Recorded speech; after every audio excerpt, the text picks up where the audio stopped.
Hello everyone, in today's video I'm gonna tie something that I just got inspired by reading this book, and this is probably one of my favorite books when it comes to fly tying or techniques in fly tying. And what I'm going to show you today is something that they call here solid fiber arc wing, and it's Talcup's CDC&Mallard wing. Whenever I tie something, before I show it to you, I do a couple of variations and I kind of figure out the order of tying of certain fly.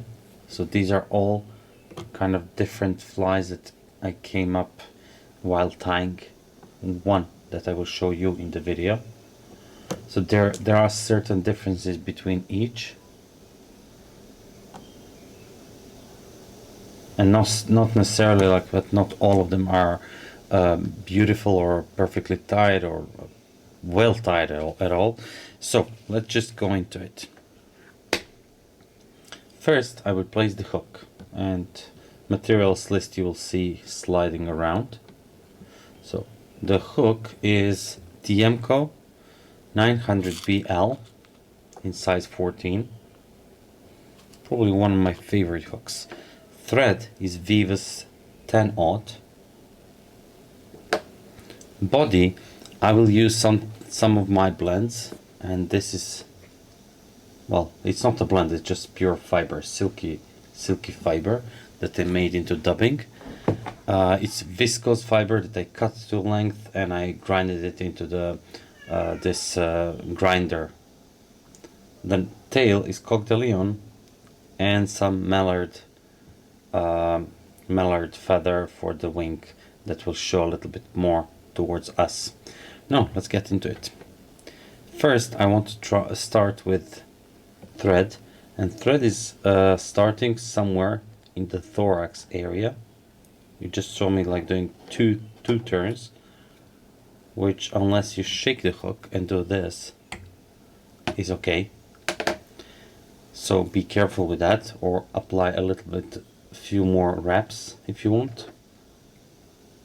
Anyway, let's get into it. I have this whitening Coq de Leon that I use for the tails.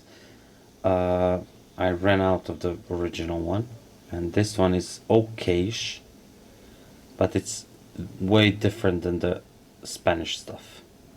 So I'll measure the tail, and even on the feather, I'll just throw this, discard this. Even on the feather, those barbs are not even. Like you can see that even on the feather, they're not even. So it's quite a task to kind of even up these. Maybe I got a bad bunch of feathers, I'm not sure. So I'm trying to even it up like this, just kind of looking okay. And I'm getting, because this is not as stiff as the Spanish stuff, I'm getting a little bit more than usual. Hook length or so, transfer and cut. Oopsie daisy. Cut with flush with a tying point. Okay, now after spinning the bobbin holder, it's easier to control the thread, gather everything on the top, and make a solid thread foundation while also mounting the tail on the top of the hook shank. So that's the goal here. This looks fine. Now instead of putting dubbing right now, which I can, I'll just, this is like literally a couple of reps coming back. Now what I want to do, I want to mount mallard first. For me, this is the order that works kind of the best.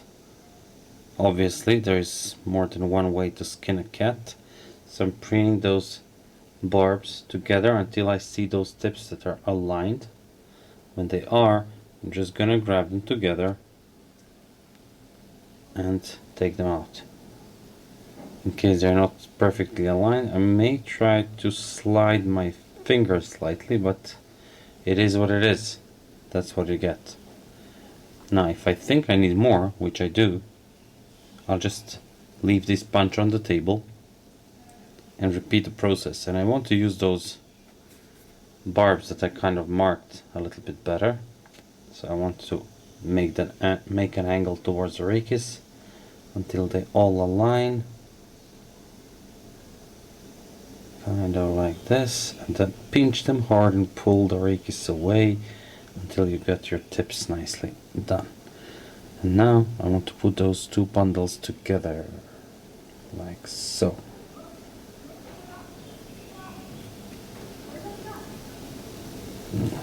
Depending on your wing preference, you're deciding on the length of this. I'm just gonna do it a little bit more than the hook length. So spinning the bobbin holder again, the thread jumps into my fingers, I have full control over it, 2 wraps, and then I just pull up and tight everything. 1, 2, 3, then you give it a nice tapered cut.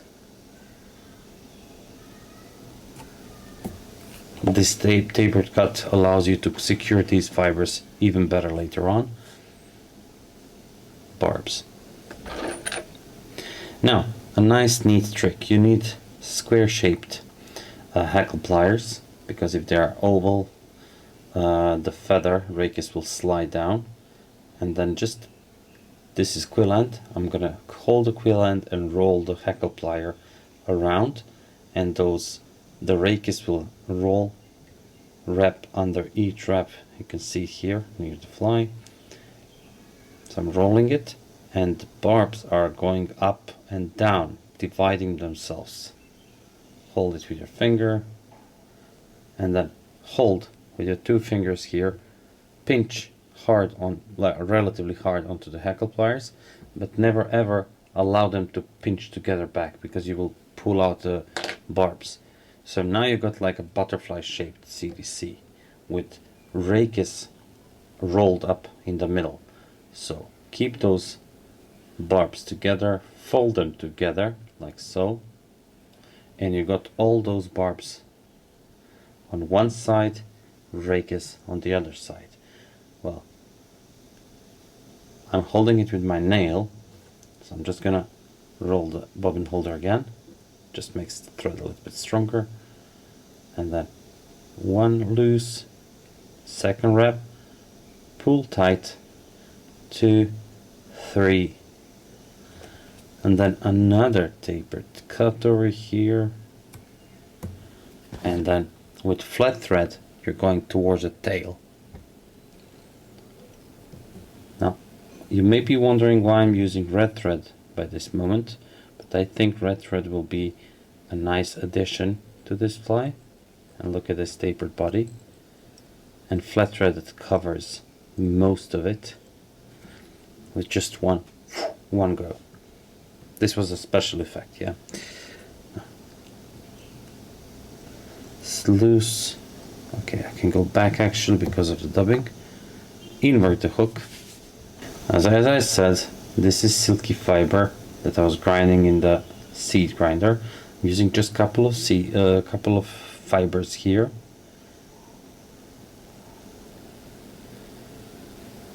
Clockwise direction if you look from above.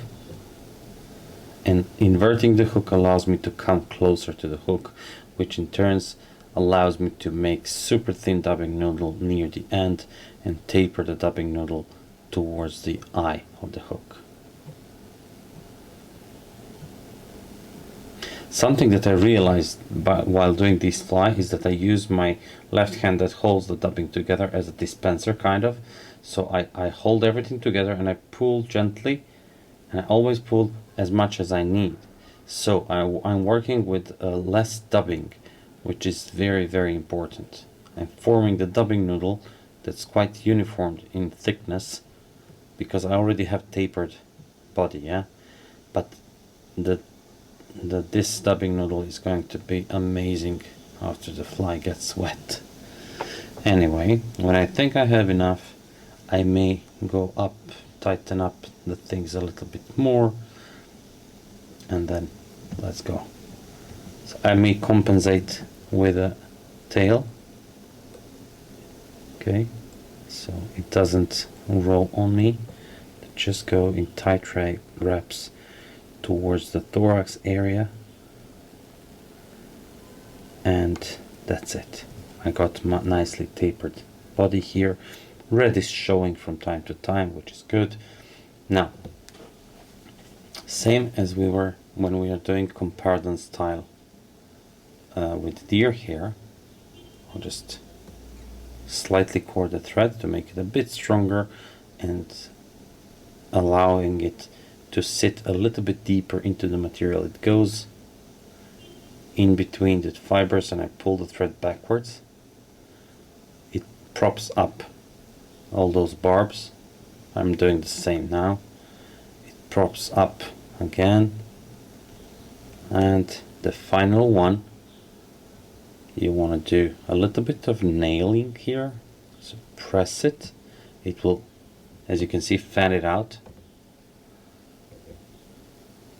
and then create a little dam here.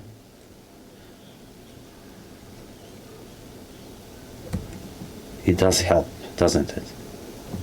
Now, I'll take some squirrel dubbing. You can take whatever you want, but I like squirrel dubbing because it gives a little contrast to the body. So thorax is slightly contrasted.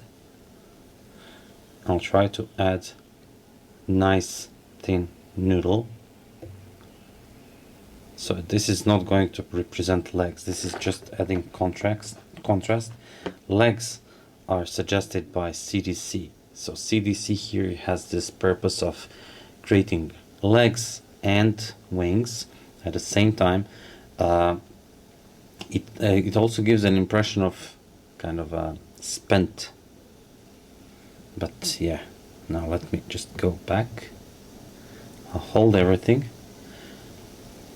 I'll push it back, and then I don't want to hide everything. So here I'm just gonna wrap 1 or 2 wraps behind, hiding everything, or even 3. It depends on the situation, and then go back. Now here I'm gonna flatten the thread by counter spinning the bobbin holder. You can notice that I'm not forming a head at all by my thread. I'm gonna form it with web finish. So what I will do now with flat thread, I'll go from the eye. I'm going backwards 4, and then let's go 1, 2, 3, 4. Tighten the knot towards the back, cut the knot. I make some tension on the hook, as you can see. Press the blade. Done. A little bit of spreading. You can also do this because these are super long barbs. I don't want them too long, but I also don't want them too short. I like CDC to extend, you can say, way above the mallard here. Mallard will give it visual structure to it, like those veins through the wings, and CDC will give the buoyancy and mobility. So when you look from below, it looks a little bit like a spent fly. When you look from above, it looks like a dun. For fish, it looks like something edible, and that's all we need to know sometimes. I want to show you something. I need a wet finger for this. So I'm just gonna, yes, I'm using my saliva. This is what happens when the body is wet. It looks like really, really, really cool. You can play with these effects with silky fibers, because whatever is below them, beneath them, it will actually get that color out of it, a little bit kind of shaded, but it looks great. And it gives a little bit of shine, because those silky fibers, actually it's viscose fibers, have some sheen to it. So guys, thank you very much for watching. I Hope you like this video. Hope you learned something new. Until next time, keep safe and tight lines.